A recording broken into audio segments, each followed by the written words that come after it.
할렐루야.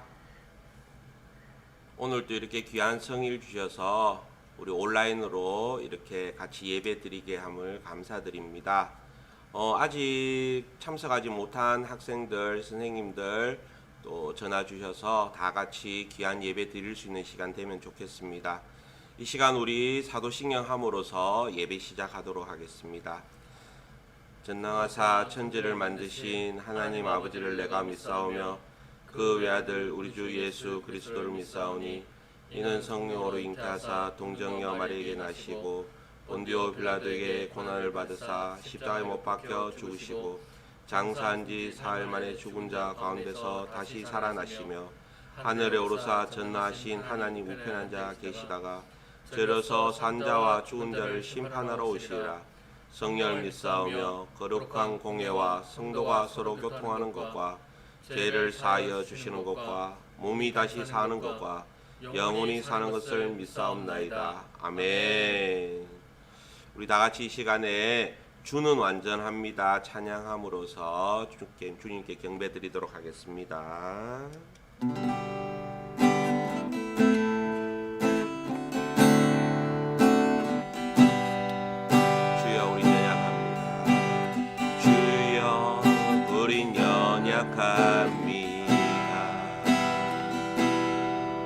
우린 오늘을 힘겨워합니다. 주 뜻 이루며 살기에 부족합니다. 우린 연약합니다. 주여 우린 넘어집니다. 오늘 하루 둘 살 수 합니다. 주의 긍휼을 구하는 죄인입니다. 우리 불만 바라봅니다. 한없는 주님의 은혜 세상 위에 넘칩니다. 가릴 수 없는 주 영광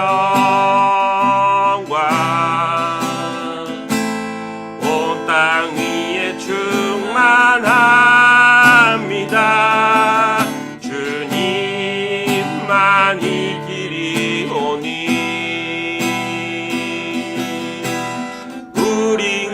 길 따라갑니다.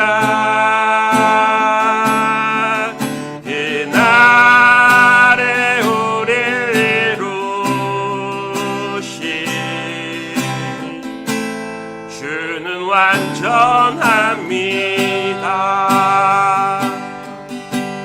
주여 우린 연약합니다. 우린 오늘을 힘겨워합니다. 주 뜻 이루며 살기에 부족합니다. 우린 연약합니다. 주여 우린 넘어집니다. 주여 우린 넘어집니다. 오늘 하루도 실수합니다.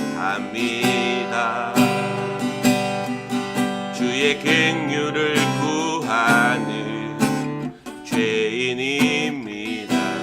우리 주만 바라봅니다. 한없는 주님의 은혜 온 세상 위에 넘칩니다.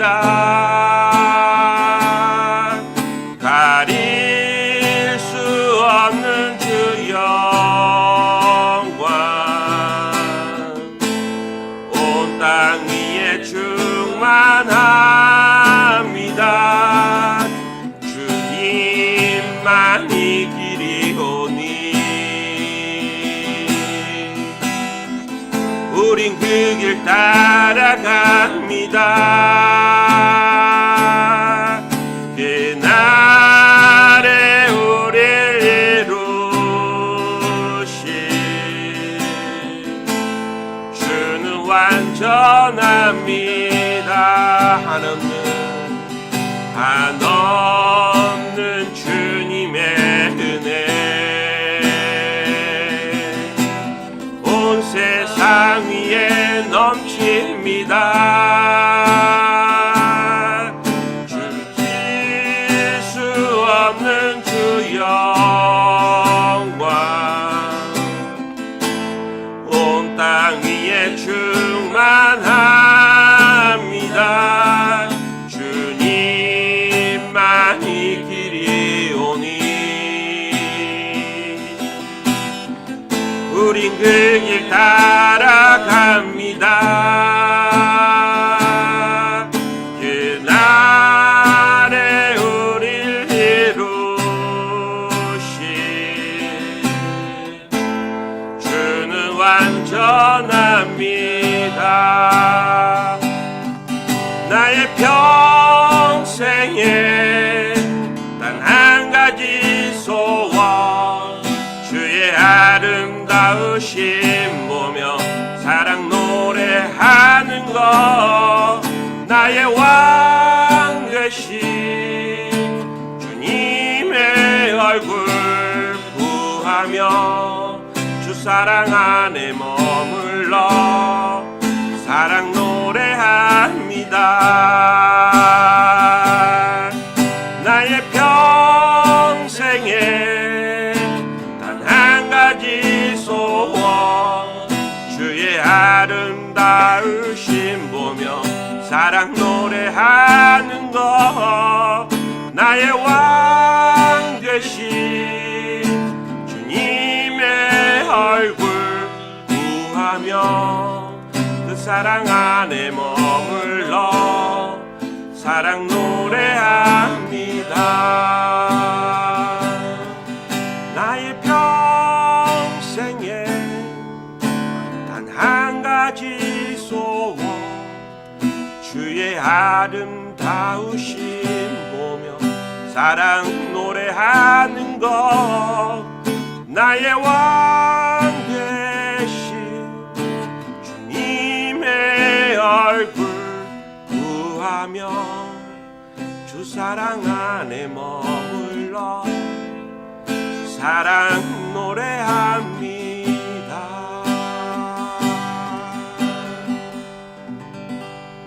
아멘.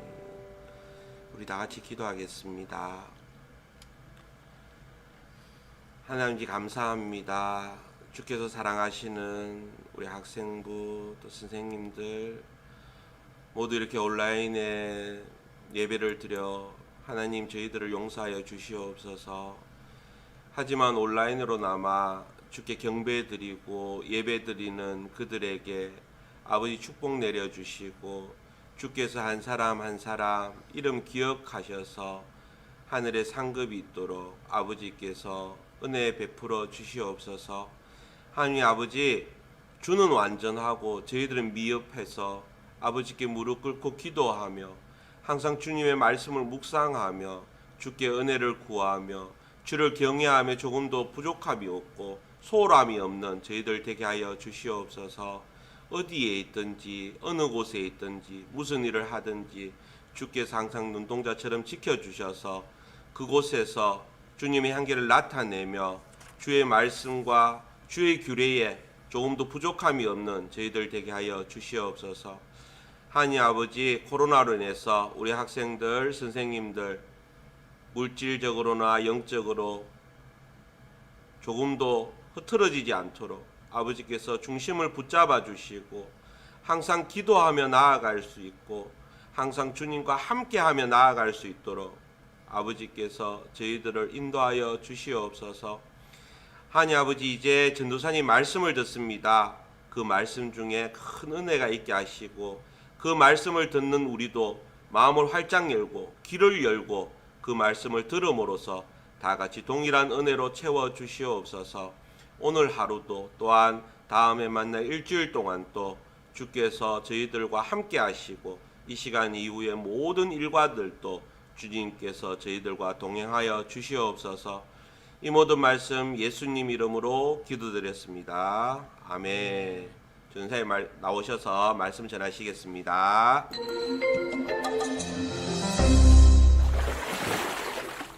창세기 1장에 하나님의 창조에 관한 내용을 읽은 후 우리는 2장으로 눈길을 돌립니다. 그런데 뭔가 이상한 점이 있습니다. 그것은 창세기 2장에도 하나님의 창조에 대한 내용이 나온다는 것입니다. 하나님이 세상을 2번 창조하신 것은 아닐 테고 왜 창세기는 창조의 내용을 2번 기록했던 것일까요? 이는 2장이 중점적으로 다루고자 했던 주제가 달랐기 때문입니다. 같은 하나님의 창조 기사를 통해 1장에서는 창조의 전체적인 설명으로 의미를 전달하는 방식을 취했고 2장의 창조는 인간이라는 존재를 더 강조해서 다른 의미를 전달하려고 했던 것입니다. 그렇다면 창세기 2장의 내용을 통해 하나님이 우리에게 말씀하시고자 했던 것은 무엇일까요? 그것은 2장에 나오는 에덴 동산과 관련되어 있습니다. 사실 에덴 동산과 관련해서도 우리는 질문을 할 수 있는데 그것은 왜 굳이 하나님은 에덴 동산을 만드셨는지입니다. 하나님은 아담을 만드시고 그를 에덴 동산에 두셨습니다. 하나님이 만드신 세상 아무 곳에나 두어도 아담이 살아가는 것에는 지장이 없었을 것입니다. 그렇다면 하나님은 왜 에덴 동산을 만드셨을까요? 인간은 하나님의 일을 맡은 청지기입니다. 인간은 그 자신의 모습을 통해서 하나님을 드러내는 삶을 살아가야 합니다. 그런 인간을 통해 하나님 나라는 통치되고 운영됩니다. 에덴 동산은 이러한 통치를 보여주는 하나의 모델이라고 할 수 있습니다. 하나님께서는 에덴 동산에서 하나님 나라가 실현되는 모습을 보여주고자 하셨습니다. 그리고 실제로 아담은 에덴 동산에서 일을 맡은 청지기로 살아갑니다. 창세기 2장에서 아담은 에덴 동산의 동물들에게 이름을 붙여주는 행동을 합니다. 이는 원래 하나님 나라의 진정한 왕이신 하나님이 직접 하실 일이지만 대리 통치자인 아담은 하나님을 대신해서 통치의 임무를 수행합니다. 에덴 동산에서 하나님의 나라가 실현되고 있는 것입니다. 그러나 하나님 나라의 일을 맡은 청지기인 아담에게도 절대 해선 안 될 일이 있었습니다. 선악을 알게 하는 나무의 열매를 절대 먹어서는 안 된다는 것이었습니다. 선악을 안다고 할 때 사용된 선이라는 단어는 하나님께서 세상을 창조하신 후 보시기에 좋았다라고 말씀하셨을 때 사용된 언어와 같습니다.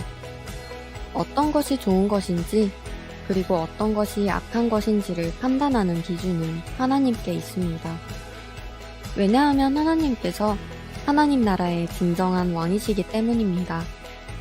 따라서 선악을 알게 하는 나무의 열매를 먹는다는 것은 인간이 스스로 선과 악의 판단의 기준이 되겠다는 의미입니다.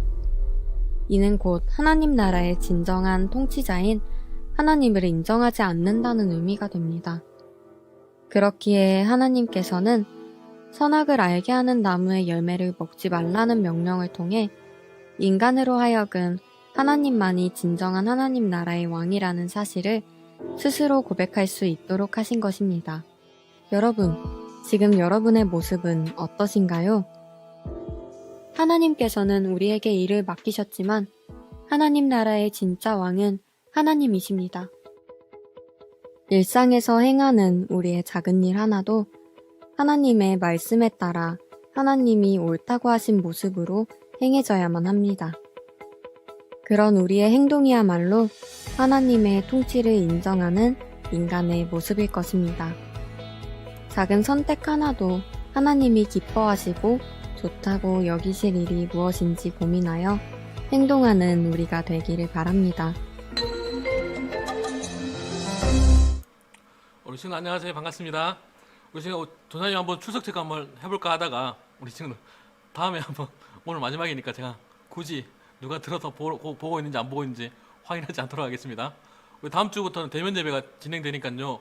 우리 좀 인지하시고 다음 주에는 교회 나올 수 있도록 하시길 바랍니다. 성경책 가지고 공과책 가지고 나중에 집사님이 다시 한번 광고할 거니까 꼭 다음 주에 교회 나올 수 있도록 부탁드리겠습니다. 성경 봉독하겠습니다. 창세기 2장 16절에서 17절 말씀입니다. 창세기 2장 16절에서 17절 말씀입니다. 오늘 본문 원래의 말씀은 창세기 2장 1절부터 17절 말씀인데 16절이랑 17절 말씀만 읽도록 하겠습니다. 창세기 2장 16절에서 17절 말씀.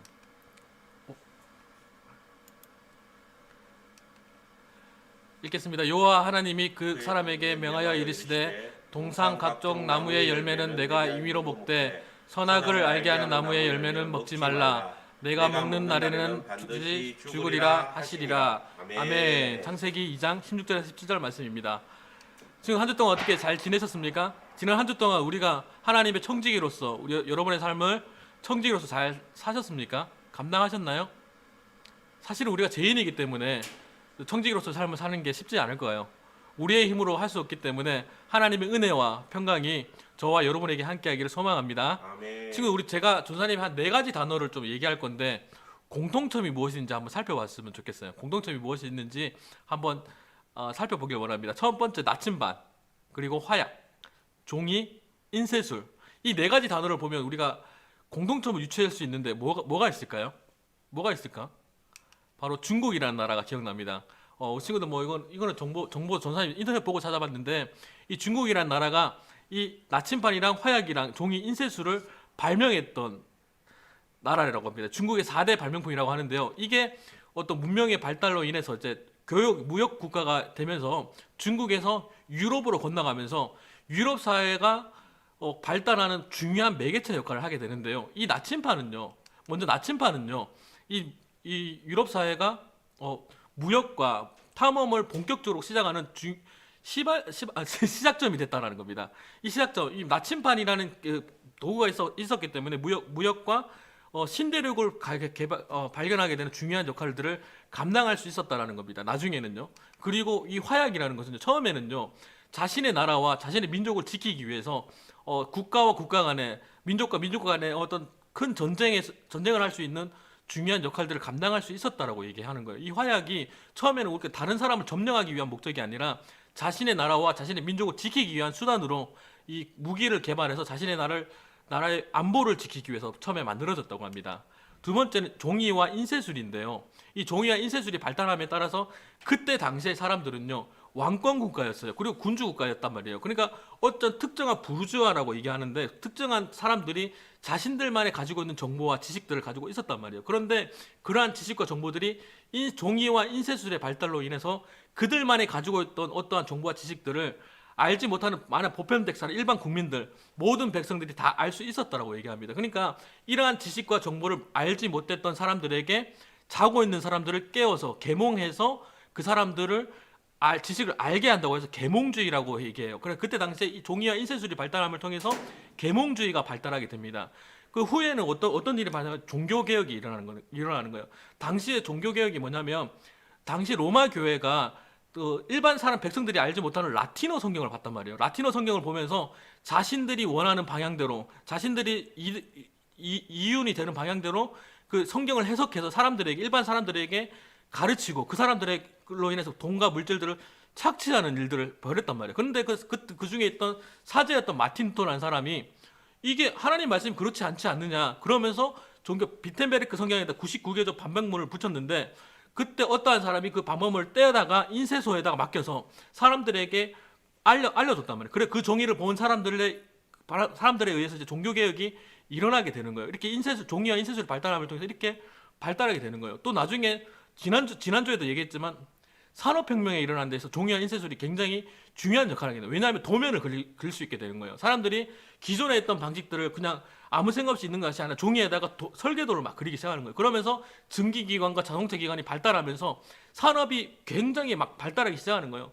그러니까 사람들이 생각하기에는 뭐냐면 이 문명이 발달함에 따라서 인간이 못하는 게 없다. 인간이 생각만 하면 우리가 같이 생각만 하면 뭐든지 다 알 수 있다라는 확고한 자신감이 생기는 거예요. 그래서 사람들 자신 나름대로 어떤 뭐든지 할 거라는 생각들을 가지고 살아서 그런데 단 한 번의 사건들, 두 번의 사건을 통해서 이 모든 것들이 싸그리 다 무너지는 사건이 발달하게 됩니다. 이게 뭐냐면 1917년에 있었던 1945년에 있었던 세계 대전인 거예요. 처음에는 나침반, 화약 그리고 이거 종이와 인쇄술이 처음에는 문명의 발달에 의해서 굉장히 좋은 수단과 방향대로 사용되었지만 인간의 욕심 때문에 그것들을 자신의 욕심을 더 채우기 위해서 더 약한 사람들을 점령하기 위해서 그것을 무기로 사용했단 말이에요. 그러면서 다른 사람들을 막 깨트리고 무너뜨리고 전쟁을 일으켜서 사람들 전 세계에서 전 세계 대전이 막 일어나는 거예요. 그것도 한 번도 아니고 두 차례에 걸쳐서. 그러면서 사람들이 생각하게 되는 거예요. 그러면서 사람들이 기준점을 세워 나가는데 그게 뭐냐면 모더니티 사회라고 얘기하는 거예요. 이게 뭐냐면 어떠한 삶에 있어서 표준을 세워서 우리가 기준점 이상을 넘어가지 말자. 어떤 우리가 삶의 방식에 있어서 뭐 유엔이라는 단체를 만들어서 우리가 어느 정도 국가가 상대하는 데 있어서 우리가 어느 정도의 기준은 넘어가지 말자. 우리가 서로 간에 상호 간에 예의를 갖추자고 해서 어떤 기준점, 표준들을 만들어가는 사회를 만들었단 말이에요. 이러한 기준점을 만들었던 사회를 모더니티 사회라고 해요. 그런데 이제 전쟁이 한참 지났고 전쟁 세계대전이 이제는 거의 막 반세기 이상 전의 일이잖아요.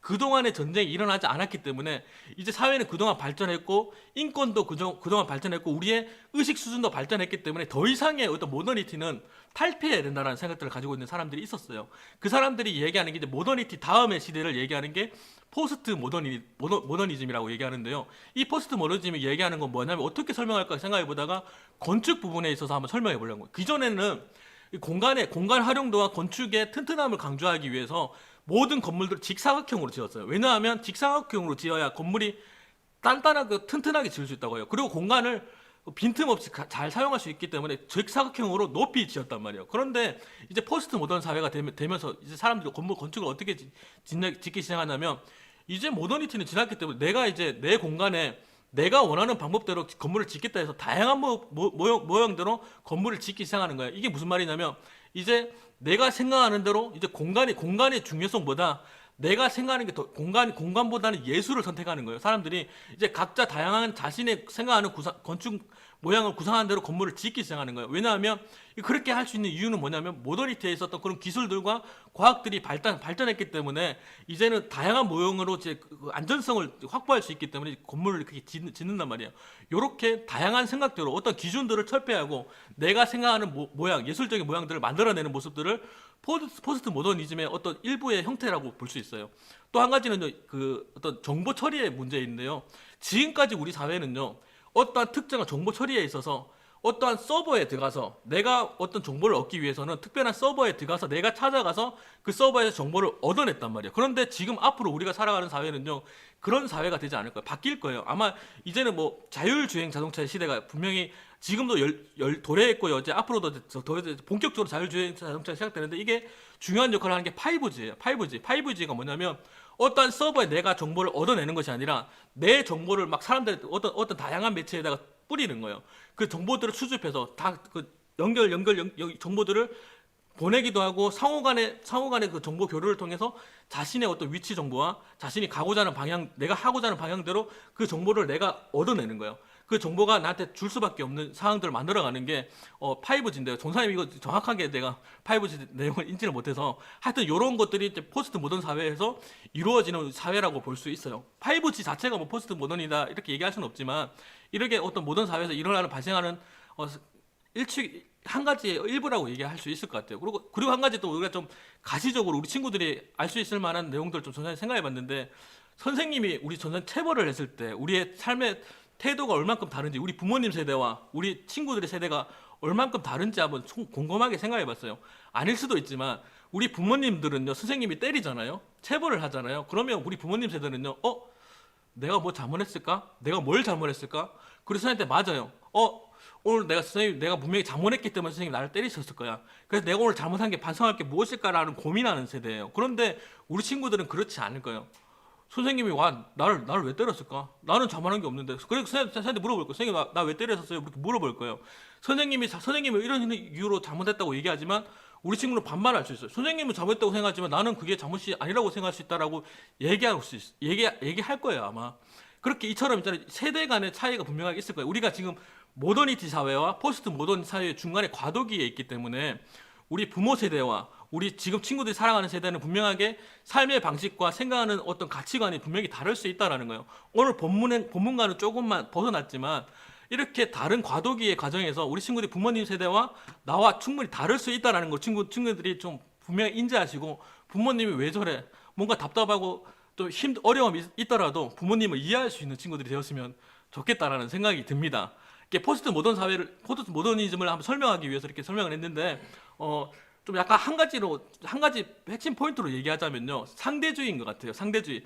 그러니까 어떤 거냐면요, 나는 이게 맞다고 생각하지만 상대가 나도 그게 맞다. 그러면 너도 맞고 나도 맞다.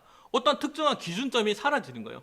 그동안에 우리가 가지고 있던 기준점을 다 없애버리고 우리가 가지고 있던 기준이 맞다. 그러니까 너가 가지고 있는 기준도 옳다. 그리고 다른 사람이 가지고 있는 기준도 옳다라고 주장하는 게 포스트 모던이에요. 그런데 있잖아요, 포스트 모던이 모든 것이 틀렸다, 잘못됐다라고 얘기할 수는 없을 것 같아요. 우리가 문화예술적으로 발달하는 데 있어서 장점도 분명하게 있어요. 그러나 단점, 우리가 경계해야 될 점이 분명히 있기 때문에 포스트 모던 사회에서 우리가 경계해야 될 문제점의 가장 큰 거는 뭐냐면요, 재미와 쾌락을 추구한다는 거예요.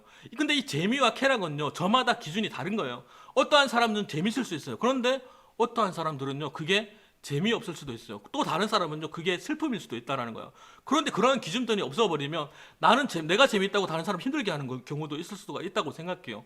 또한 어떠한 사람은 굉장히 윤리적이라고 생각하는데 또 다른 사람은요, 윤리 도덕적으로 봤을 때 그것이 굉장히 부도덕한 행동이라고 생각할 수 있다는 거예요. 그러니까 기준점이 분명하지 않기 때문에 각자 다른 자신의 소견에 따라 움직이기 때문에 어떠한 기준들이 사라지고 그 기준이 무엇인지도 알 수 없는 상태로 이르게 될 수 있다는 겁니다. 지금 우리가 살아가는 사회도요, 아무리 법과 규칙을 세워도요, 불법이 만행하고 또 편법이 만행하는데 자신의 생각이 옳다고 자신의 소견대로 살아간다고 하면 그 세상이 자유가 분명하게 중요한 거 맞는데요, 우리 친구들 개인의 자유와 생각 표현의 자유를 이야기하는 건 맞는데 그러한 자유를 무조건적으로 수용한다면 그게 자유일까요? 아니면 방종일까요?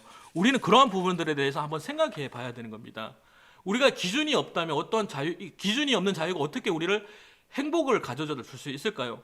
내 마음대로 사는 것이 어떻게 우리에게 진정한 자유일까요? 한번 생각해 봐야 되는 거예요. 그게 방종이 아닐지 한번 생각해 봐야 되는 겁니다. 우리 나름대로 사회를 살아가면요, 길거리 걸어가다 보면요, 이 앞에 아파트를 짓는 걸 바라보면요, 바리게이트가 쳐 있어요. 세상의 일반적 기준적으로 봤을 때 바리게이트 안에 들어가지 말라라고 얘기합니다. 그런데 내 자유를 내가 걸어가는 자유를 방해하기 때문에 내 생각대로 그 바리게이트 안에 지나간다면 그 맨홀 뚜껑 안에 빠질 수도 있고 중장비에 깔릴 수도 있고, 그렇다면 누가 손해인 거예요? 과연 그 자유가 정말 진정한 자유일까요? 행복일까요? 아니면 내가 사고 나지 않는다고 해도 공사에 분명하게 방해되거나 감당할 수 없는 그 책임의 문제를 우리가 불러일으킬 수도 있잖아요. 과연 그게 자유일까요? 방종일까요?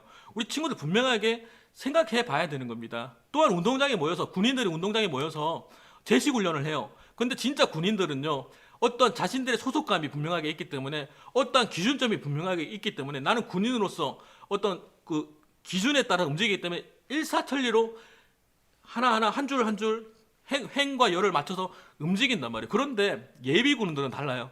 자신은 군인이 아니라고 생각하기 때문에 분명하게 군인은 맞긴 한데 자신 스스로가 나는 군인이 아니고 그냥 예비군이라고 생각하기 때문에 그 기준에 맞추지 않고 자기 마음대로 막 주머니에 손도 넣기도 하고 뭐 모자도 막 옆으로 돌려쓰기도 하고 총도 그냥 끌고 가기도 하고 그러면서 그 바른 모습으로 보이지 않단 말이에요. 기준점이 다르단 말이에요. 기준점이 각자 자신의 기준이 자기 마음대로 행동하기 때문에 올바른 모습으로 보이지 않는단 말이에요.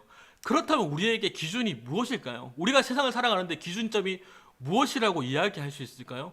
그 일은 오직 한 분만일 거, 그 기준점은 오직 한 개만 돼야 될 것 같아요. 우리가 생각하는 기준점은 세상의 기준은요, 이 세상을 창조하신 분이어야만 해요.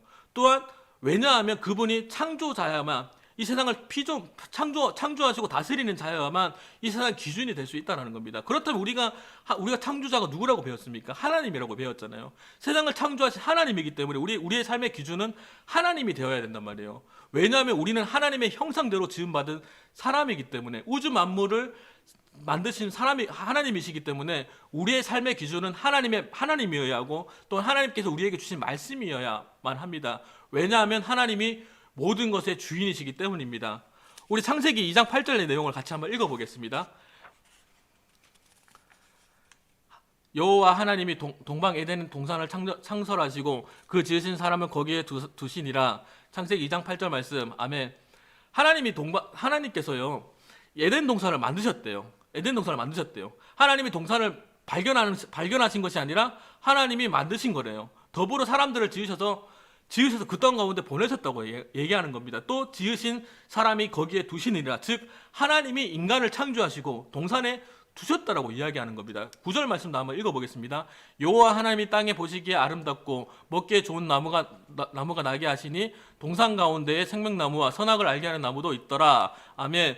하나님께서요 그 땅을 나무를 자라게 하셨어요. 저절로 태어난 것이 아니라 하나님이 창조하시고 하나님이 다스려서 그 땅을 하나님께서 창조하신 대로 거룩한 땅이라고 선포하시고 이야기하셨어요. 하나님의 말씀은요 처음부터 끝까지 하나님께서 하셨다라고 이야기하는 거예요. 인간이 하나님이 어떤 걸 발견하신 것이 아니라 하나님이 창조하시고 다스리고 하나님께서 운행하신다라는 이야기를 분명히 계속해서 처음부터 끝까지 이야기하십니다. 우리 친구도 한번 따라해봤으면 좋겠어요. 친구 집에서 따라하기 힘들 수도 있는데 한번 따라해봤으면 좋겠어요. 친구들 한번 따라해보겠습니다. 하나님이 주인이십니다. 한 번만 더 해보겠습니다. 하나님이 주인이십니다.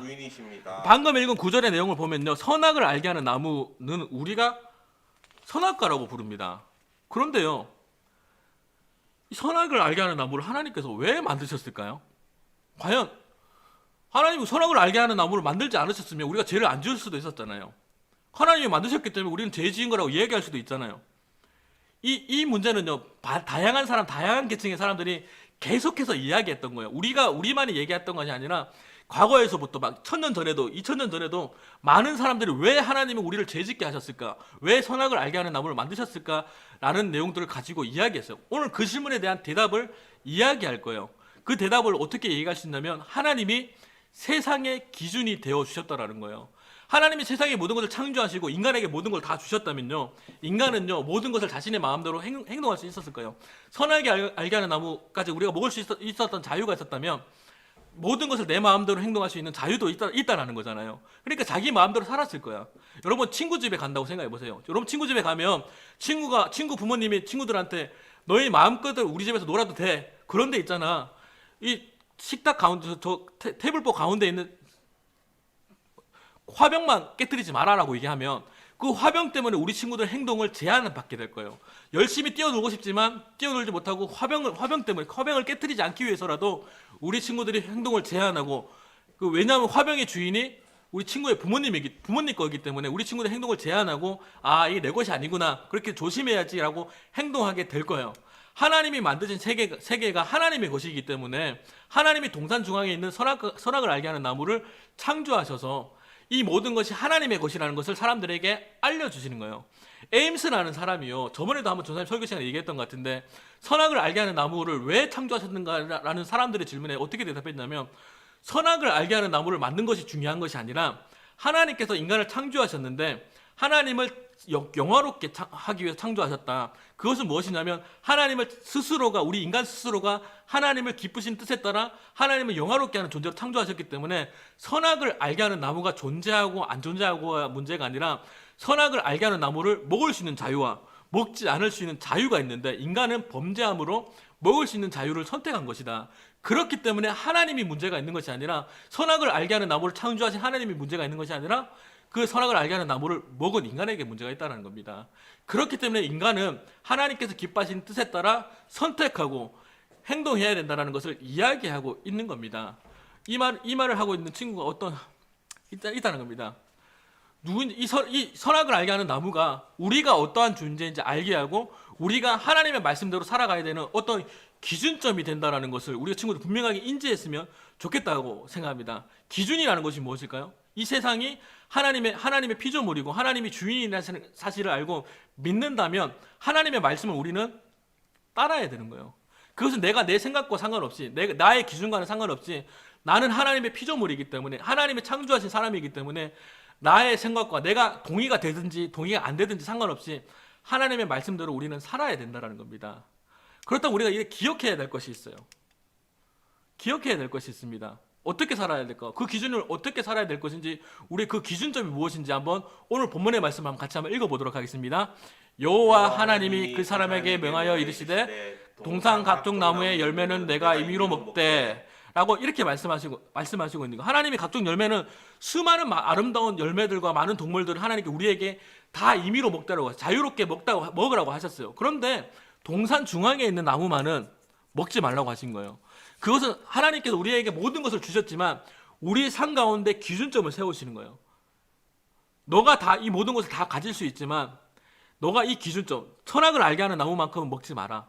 왜냐하면 이 세상을 창조하신 이가 나고 내가 하나님 창조하신 하나님을 예배하는 존재라는 것을 너가 생각할 수 있는 기준점이 되기 때문에 하나님이 선악을 알게 하는 나무를 창조하셔 우리의 삶의 기준이 되었다는 겁니다. 우리 창세기 2장 17절 말씀 같이 한번 읽어보겠습니다. 선악을 알게 하는 나무의 열매를 먹지 말라. 내가 먹는 날에는 반드시 죽으리라 하시리라. 하나님이 하지 말라고 하는 것은요, 반드시 하지 않아야 되는 겁니다. 이것은 우리에게 주어진 선택의 문제가 아니라 차원의 문제가 아니라 우리의 자유의 문제가 아니라 이것은 자유가 아니라 방종이라고 했어요.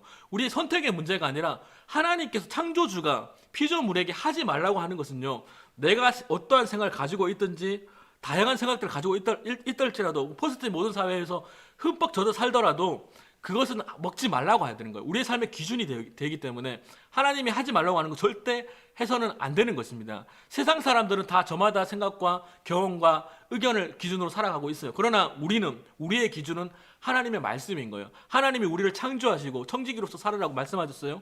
그렇다면 그러면 청지기로서 삶에 있어서 우리의 기준이 뭐냐라는 겁니다. 그 기준은 하나님이어야 된다는 겁니다. 그렇다면 우리가 하나님을 알 수 있는 방법은 솔직하게 없어요.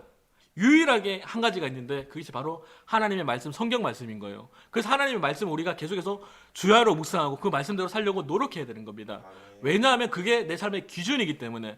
때로는 성경 말씀이 너무 어려워요. 진짜 답답할 수도 있어요. 그러나 하나님의 말씀을 우리가 계속해서 읽어야 해야 되는 이유는요, 하나님을 알 수 있는 방법은, 인간이 하나님을 알 수 있는 방법은 성경밖에 없기 때문에 우리 친구들 성경을 묵상하고 따라야 됩니다. 전사님이 한번 곰곰하게 생각해봤어요. 우리 친구들한테 어떻게 설명할 수 있을까? 하나님의 말씀과 기준대로 살아가야 되는 거 어떻게 따라갈 수 있을까? 곰곰하게 생각해봤는데 전사님이 심심할 때마다 보는 프로그램이 있어요. 세상에 나쁜 개는 없다라는 프로그램을 보는데요. 개는 키울 수 없고 그냥 개는 좋아하고 강아지는 좋아하니까 어떻게 보는데요. 이 핵심 포인트가 있었어요. 그 강효국이라는 사람이 이야기하는 핵심 포인트가 있어요. 강아지는요, 특별한 기준점이 있어야 되는 거예요. 어떤 법칙이 분명하게 존재하는 거예요. 만약에 강아지가 예쁘다고 해서 너무 예쁘다 해주면요, 주인을 물어버린대요. 왜냐하면 기준이었기 때문에, 자기가 주인인지 알기 때문에. 그렇기 때문에 어떤 법칙과 기준들을 세워줘서 너가 나의 보호를 받아야 된다, 내가 너의 주인이라는 가르쳐주기 위해서라도 그의 강아지에게 법칙을 가르쳐주고 기준점을 알려줘야 되는 거예요. 이 강아지, 너는 내가 너의 주인이라는 것을, 보호자라는 걸 분명하게 알려줘야 이 강아지가 특별하게 우리 명견으로 성장할 수 있대요. 그런데 막 그걸 가르쳐주지 않고 그냥 이쁘다 그냥 주인이 말하는 사랑한다 얘기하면요, 이 강아지는요, 내가 이 사람들이 키우지만 들개와 상관없이, 들개와 다를 바 없는 그냥 들개와 같은 삶을 살아가게 된다고 얘기하는 거예요. 우리가 인생을 사는 데 있어서 우리의 기준점과 우리의 법칙이 무엇이냐면 하나님의 말씀이 되어야 되는 거예요. 우리가 말씀 속에서 말씀을 기준으로 살아간다면 우리 인생에 살아가는데, 우리 친구들 부모님한테 물어보세요. 항상 우리는 갈림길에 서 있어요. 어떠한 것, 무엇을 선택해야 되는 거예요. 조사님 절대 얘기하는 이혼론을 얘기하는 게 아니에요. 이것을 A와 B를 무조건 선택해야 된다는 것이 아니라 우리 친구의 인생에서, 중요한 인생에 있어서 분명 갈림길에 서 있을 수 있다는 겁니다. 하나님은요, 우리 친구를 분명하게 성경에서 분명하게 얘기합니다. 분명하게 우리 친구들 분명하게 부르셨어요. 지명하여 불렀기 때문에 우리 친구들이 주를 그리스도라고 시인할 수 있어요. 그런데요, 이제는 우리가 하나님의 말씀의 기준대로 살아야 되는데 이제 그것을 우리가 선택해야 되는 거예요. 내가 분명하게 하나님 우리를 부르셨기 때문에 하나님은 나를 분명하게 구원의 길로 인도하실 거란 말이에요. 그러면 우리가 말씀대로 지름길, 말씀의 길로 따라서 지름길로 가느냐, 아니면 빙글빙글 돌아서 결론적으로 하나님 앞으로 돌아오게 될 건데 빙글빙글 돌아오는 삶을 살 것이냐라는 것은요, 우리 친구들이 선택해야 되는 거예요. 구원은요, 우리 인간이 할 수 없는 거지만 우리가 하나님의 길로 가는 거, 하나님의 뜻대로 살아가는 거 우리가 선택해야 될 문제인 거예요. 그래서 우리 친구들이 우리가 어차피 하나님의 부르심 받은 사람이기 때문에 빙글빙글 돌지 말고 지름길로 하나님의 말씀 따라, 말씀의 기준이 되어서 우리 친구들의 삶을 살아갔으면 좋겠습니다. 그 길을 가면 평탄한 것만 같지만 평탄하지 않을 수도 있어요. 안개가 가득 낄 수도 있어요. 예수 믿는다는 게 쉽지 않을 수도 있어요. 그러나 그 길을 갈 때 하나님께서 우리의 삶과 전사님 삶과 우리 친구들의 삶을 책임져 주실 줄 믿습니다. 우리 함께 기도함으로 함께 그 길을 같이 갔으면 좋겠습니다. 우리 오늘은요 전사님이랑 주님 말씀하시면이란 찬양을 같이 할 거예요. 주님 말씀하시면 우리 하나님 말씀대로 우리가 살아갔으면 좋겠다는 생각을 가지고 있습니다. 우리 MR을 따라서 같이 한번 찬양하면서 우리 가정에서 찬양했으면 좋겠습니다. 주님 말씀하시면 내가 나가리다. 주님 뜻이 아니면 내가 멈춰서리다. 서는 것 주님 뜻에 있으니 오 주님 나를 이끄소서. 주님 말씀하시면 다시 찬양하겠습니다. 말씀하시면 내가 나가리다. 주님 뜻이 아니면 내가 멈춰서리다. 나의 가고 서는 것 주님 뜻에 있으니 오 주님 나를 이끄소서. 뜻하신 그곳에 나 있기 원합니다. 이끄시는 대로 순종하며 살리리. 연약한 내 영혼 통하여 일하소서. 주님 나라와 그 뜻을 위하여. 주님 나를 이끄소서. 우리 주기도 문화 아침으로 예배를 마치도록 하겠습니다. 하늘에 계신 우리 아버지여, 이름이 거룩히 여김을 받으시오며 나라에 임하옵시오며 뜻이 하늘에서 이룬 것 같이 땅에서도 이루어지리다. 오늘날 우리에게 일용할 양식을 주옵시고 우리가 우리에게 죄 지은 자를 사하여 준 것 같이 우리 죄를 사하여 주옵시고 우리를 시험에 들게 하지 마옵시고 다만 악에서 구하옵소서. 대개 나라와 권세와 영광의 아버지께 영원히 믿사옵나이다. 아멘.